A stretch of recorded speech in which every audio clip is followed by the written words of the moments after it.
19h45, la barrière bonsoir, monsieur Damo, bonsoir et bienvenue à cette nouvelle session d'information du jeudi 20 octobre 2022. L'élection du nouveau sultan de Kachina Maradi se prépare activement.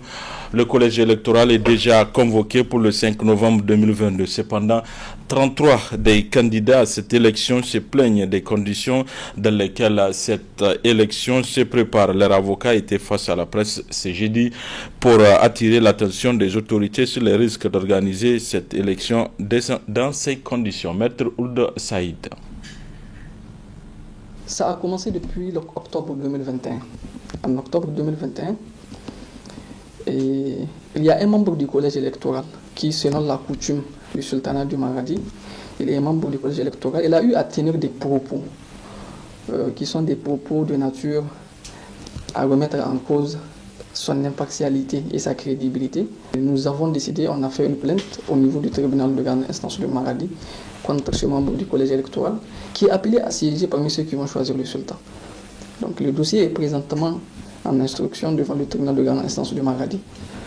Après cela, par un courrier en date du 29 août 2022, nous avons saisi le ministre de l'Intérieur et de la décentralisation avec une requête et dans laquelle nous avons demandé au ministre de bien vouloir faire diligence pour qu'on puisse revoir le cadre de législation de la désignation du sultan de Maradi. Parce que le mode de nomination, c'est à travers les us et coutumes. Et mes clients, les 33 candidats en tout cas, qui sont princes héritiers, ont estimé que le mode de nomination est dépassé. Ça ne répond plus à nos réalités. Donc nous avons demandé au ministre de faire diligence pour qu'on revoie le cadre de législation. Pourquoi pas ne pas uniformiser le cadre de nomination des 4 sultanats que nous avons ici au Niger dans cette requête. Et aussi, on avait précisé au ministre que conformément à la loi de 2015 portant statut de la chefferie traditionnelle en République du Niger, à l'article 9 prévoit que les conditions de désignation et de déroulement du processus de la désignation du sultan et du chef de province seront déterminées par un arrêté du ministère de l'Intérieur. C'est une loi de 2015 qui dit qu'il y a un arrêté du ministre de l'Intérieur qui va venir déterminer le mode de désignation. On a fait remarquer au ministre de l'Intérieur que cet arrêté jusque-là n'a pas été pris. Donc il y a un vide juridique. Donc on a dit au ministre de bien vouloir, avant l'élection du sultan de Maradi, de prendre un arrêté pour éclaircir la situation. Nous n'avons pas eu de réponse à cette requête. On a mis en ampliation le ministre de la Justice, le cabinet du Premier ministre et la présidence de la République. C'est pendant qu'on est dans cette situation que le 30 septembre, nous avions vu un arrêté du ministre de l'Intérieur qui fixe la liste des candidats autorisés à être candidats à l'élection du sultan de Kachina Maradi. Mais qu'il y a les 33 candidats ont des doutes sur cette liste par rapport à la qualité de certains héritiers. Et pour cela, nous avons saisi ce matin le ministre de l'Intérieur d'un recours gracieux pour lui demander de bien vouloir rétracter cet arrêté. Où est-ce que le doute a commencé? Vous allez remarquer en 2005, quand il y a eu l'élection du sultan de Maradi en 2005, dans l'arrêté de 2005, chaque candidat, son nom est suivi du nom de son grand-père. Ça permet à tous les candidats de se situer, de savoir effectivement vous avez un lien de sang avec la chefferie. Les princes héritiers sont les premiers gardiens de la chefferie. Nous devons être prudents. On ne peut pas aller comme ça au risque de laisser glisser peut-être des gens qui n'ont aucun lien avec la chefferie traditionnelle.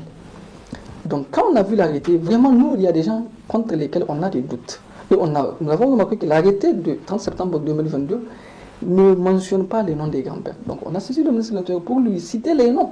Nous les avions cités pour dire que nous, un tel, nous avons des doutes. Donc nous vous prions de bien vouloir rétracter l'arrêté, faire la lumière.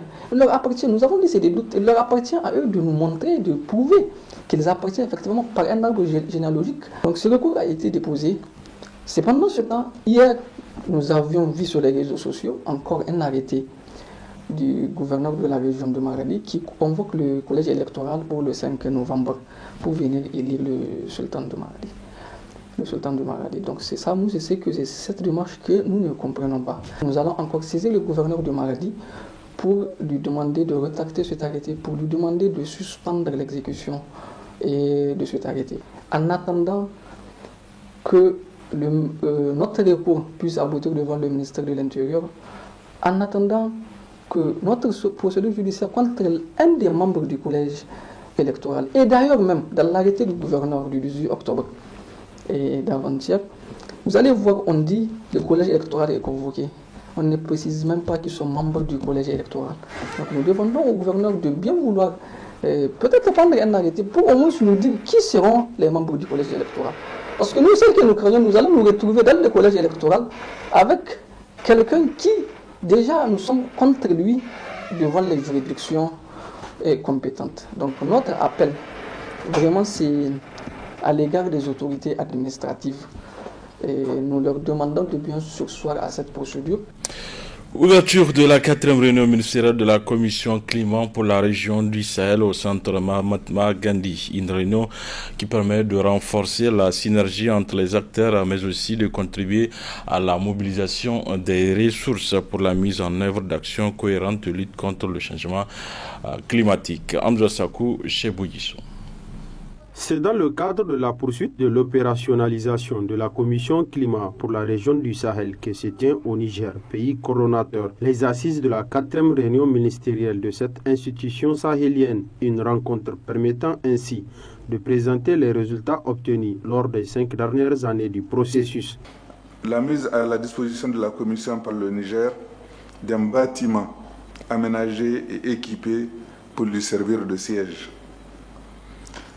L'opéralisation effective des instances techniques et politiques de la Commission climat pour la région du Sahel, l'élaboration et l'adoption des cadres stratégiques de la Commission, notamment le rapport diagnostic sur la vulnérabilité des pays du Sahel, le plan d'investissement climat pour la région du Sahel et son programme prioritaire pour catalyser les investissements climat au niveau de la région du Sahel.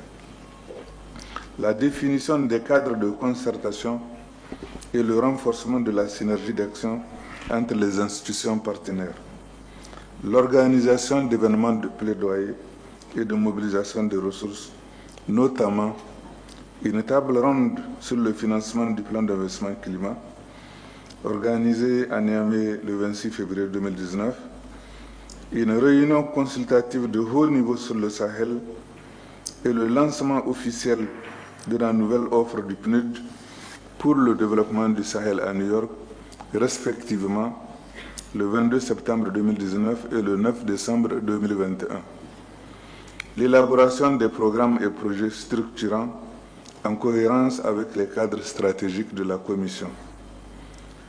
La conduite de 2 études stratégiques relatives au texte réglementaire du secrétariat permanent de la Commission et du Fonds Climat Sahel. S'agissant de l'étude sur la mise en place du Fonds Climat au Sahel, ces résultats ont montré qu'au-delà de son caractère innovant, ce fonds devrait potentiellement permettre de lever à partir de 2023 $2 milliards sur les 5 premières années, dont 90% auprès des fonds bilatéraux et multilatéraux. De financer sur 5 ans 1,9 milliard de projets climatiques régionaux et nationaux. De renforcer les capacités des pays membres de la Commission, de créer un cycle vertueux qui s'auto-alimente par la combinaison de la rentabilité et de l'impact environnemental et sociétal positif. Présent pour la circonstance, le gouverneur de la région de Niamey a souhaité la bienvenue à ses hôtes et plein succès aux travaux.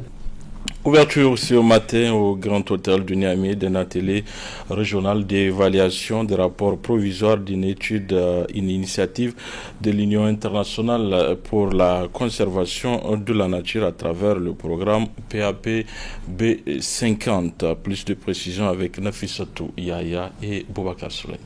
Les instances du dispositif national de mise en œuvre de l'initiative pour la transparence des industries extractives L'évaluation de la prise en compte des aires protégées et de la biodiversité dans les politiques et stratégies environnementales régionales de l'espace UEMOA, CEDEAO et la Mauritanie, une étude objet de cet atelier régional d'évaluation des rapports provisoires. C'est une activité qui s'inscrit dans le cadre de la conservation de la biodiversité.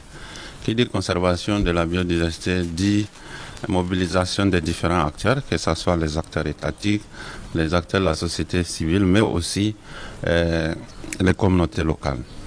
Et dans le cadre de la dynamique de ce programme, il a été inscrit une activité qui est une étude afin de pouvoir voir les cadres politiques réglementaires au niveau des différentes institutions.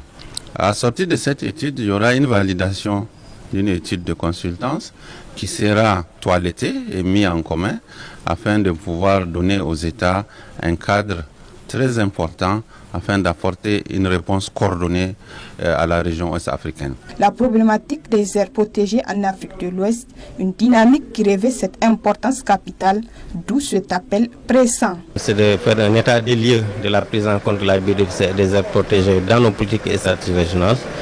Le deuxième élément, c'est l'évaluation économique, puisque c'était vraiment le point faible de toutes nos politiques environnementales en matière de biodiversité. C'est de voir en quelle mesure la gestion de la biodiversité contribue dans nos économies nationales pour une meilleure prise en compte de cette dimension. Le troisième livrable, qui est important également, au même titre que les deux premiers, c'est l'élaboration d'un cadre de référence pour la biodiversité, la gestion de la biodiversité en Afrique de l'Ouest, qui servira un peu de document stratégique entre les politiques régionales environnementales et les programmes, projets qui vont être déclinés à partir de cette politique. Et puisque c'est un cadre de référence, la temporalité c'est jusqu'en 2050. Ça veut dire que d'ici 2050, on aura des repères assez importants pour voir comment élaborer nos programmes et nos projets, aussi bien au niveau régional qu'au niveau national. Outre le rôle prépondérant de ces aires protégées, à l'évidence, la menace, elle, reste réelle. Les aires protégées d'Afrique de l'Ouest jouent un rôle essentiel en matière de conservation de la biodiversité et leur valeur écologique, socio-économique, culturelle et environnementale n'est plus à démontrer. Regroupant un ensemble d'habitats aussi diversifiés qu'uniques à l'échelle du continent, nos aires protégées, en particulier en Afrique de l'Ouest, sont soumises à d'importantes menaces, au premier rang desquelles l'insécurité, le changement climatique et la pauvreté. Plus que jamais, cette situation nous interpelle sur la nécessité de redoubler d'efforts de façon solidaire pour lutter contre ces fléaux, assurer la pérennisation de nos aires protégées, en évaluer la gestion afin de mieux orienter les prises de décision et construire ensemble un avenir durable. Plusieurs résultats sont attendus à l'issue de cet atelier régional, entre autres le projet du cadre régional de référence devant faciliter la coordination, le suivi de la prise en compte et ou l'application des mesures de gestion des aires protégées et ou sauvegarde de la biodiversité dans la mise en œuvre des politiques et ou stratégies sectorielles régionales.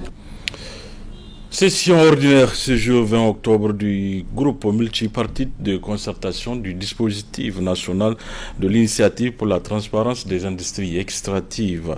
Il s'agit à travers cette session d'examiner et d'apporter un rapport de cadrage diligenté concernant l'extraction du potentiel minier et pétrolier. Boubacar Ibrahim, Nasser Sedou.